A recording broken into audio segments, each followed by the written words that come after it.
নমস্কার। শ্রী রামকৃষ্ণ সংঘের পাঠচক্রে আজকের স্বামীজির ভারত বই থেকে স্বামীজির শিকাগো বক্তৃতা শীর্ষক প্রবন্ধের কিছু অংশ আমি পাঠ করে শোনাচ্ছি।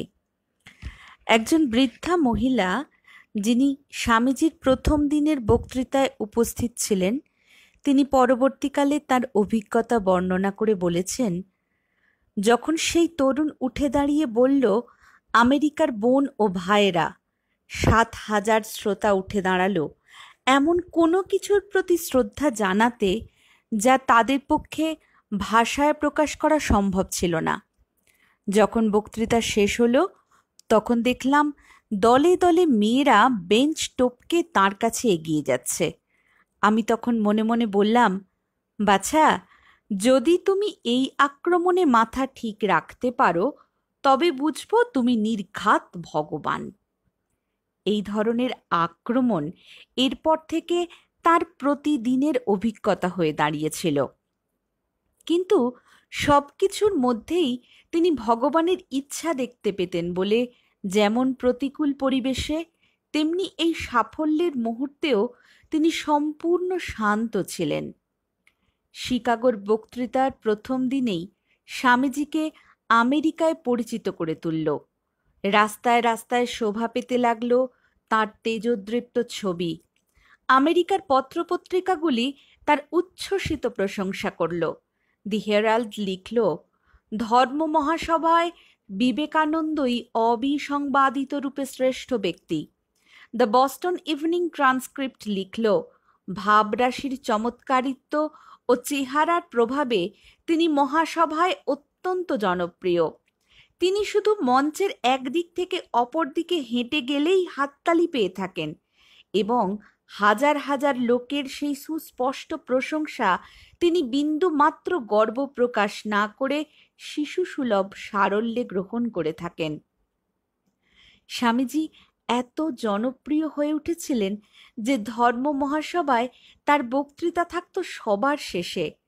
সর্বোত্তম জিনিসটি শেষের জন্য ধরে রাখতে হয়, সভাপতি এই প্রাচীন রীতিটি ভালোই জানতেন। দ্য ডেইলি হেরাল্ড পত্রিকা 1894 খ্রিস্টাব্দের 11 এপ্রিল লিখেছে, কার্যক্রমের শেষ মুহূর্তের আগে বিবেকানন্দকে বক্তৃতা দিতে দেওয়া হতো না। এর উদ্দেশ্য ছিল লোককে শেষ পর্যন্ত ধরে রাখা। কোনো গরম দিনে নীরস বক্তার সুদীর্ঘ বক্তৃতার ফলে যখন শত শত লোক সভাকক্ষ ত্যাগ করতে থাকত, তখন বিরাট শ্রোতৃমণ্ডলীকে ধরে রাখার জন্য শুধু এইটুকু ঘোষণা করলেই যথেষ্ট হতো যে শেষ প্রার্থনার আগে বিবেকানন্দ সংক্ষেপে কিছু বলবেন। অমনি তার 15 মিনিটের বক্তৃতা শোনার জন্য তারা ঘন্টার পর ঘন্টা বসে থাকত। কিন্তু এত খ্যাতি, এত প্রশংসার মধ্যেও স্বামীজির মনে অনুক্ষণ জেগেছিল তাঁর দেশবাসীর দুঃখ দুর্দশার কথা। প্রথম দিনের বক্তৃতার পর যখন তিনি রাত্রে শুতে গেলেন, হঠাৎ তাঁর প্রাণ কেঁদে উঠল দেশবাসীর জন্য। ভারতের দুঃখ দারিদ্র্যর কথা ভেবে কোমল শয্যা তাঁর গায়ে কাঁটার মতো বিঁধতে লাগলো। বিছানা ছেড়ে তিনি মাটিতে এসে শুলেন। চোখের জলে ভাসতে ভাসতে জগৎজননীর উদ্দেশ্য করে বলতে লাগলেন, মা, আমার দেশ যেখানে অবর্ণনীয় দারিদ্র্যে ডুবে রয়েছে, সেখানে মান যশের আকাঙ্ক্ষা কে করে?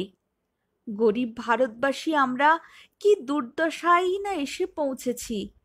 আমাদের দেশে লক্ষ লক্ষ মানুষ এক মুঠো অন্নের অভাবে মারা যায়, আর এদেশের লোকেরা ব্যক্তিগত সুখ স্বাচ্ছন্দ্যের জন্য লক্ষ লক্ষ টাকা খরচ করে। ভারতের জনসাধারণকে কে ওঠাবে?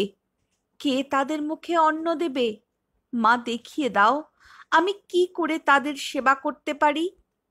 স্বামীজির এই প্রথম দিনের বক্তৃতা শ্রোতাদের মনে কিরকম রেখাপাত করেছিল তার একটা প্রত্যক্ষ প্রমাণ পেয়েছিলেন রামকৃষ্ণ মিশনের সন্ন্যাসী স্বামী নিখিলানন্দ।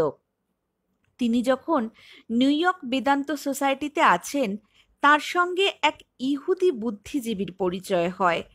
যুবক অবস্থাতে তিনি ধর্ম মহাসভায় গেছিলেন এবং স্বামীজির প্রথম দিনের বক্তৃতা শুনেছিলেন। সেই ভদ্রলোক নিখিলানন্দজিকে বলেছিলেন, বিবেকানন্দের বক্তৃতা শুনেই তিনি প্রথম উপলব্ধি করেন যে তাঁর ইহুদি ধর্ম সত্য। শুধু তাই নয়, তাঁর এও মনে হয় যে স্বামীজি শুধু তাঁর ধর্মের পক্ষ থেকেই কথা বলছেন না, তিনি কথা বলছেন পৃথিবীর সব ধর্মের প্রতিভু হয়ে। বাস্তবিক ধর্ম মহাসভার মর্মবাণী স্বামীজির মধ্য দিয়েই ঠিক ঠিক প্রকাশিত হয়েছিল। জয় ঠাকুর, জয় মা, জয় স্বামীজি। নিবেদনে রাখি মিত্র চক্রবর্তী।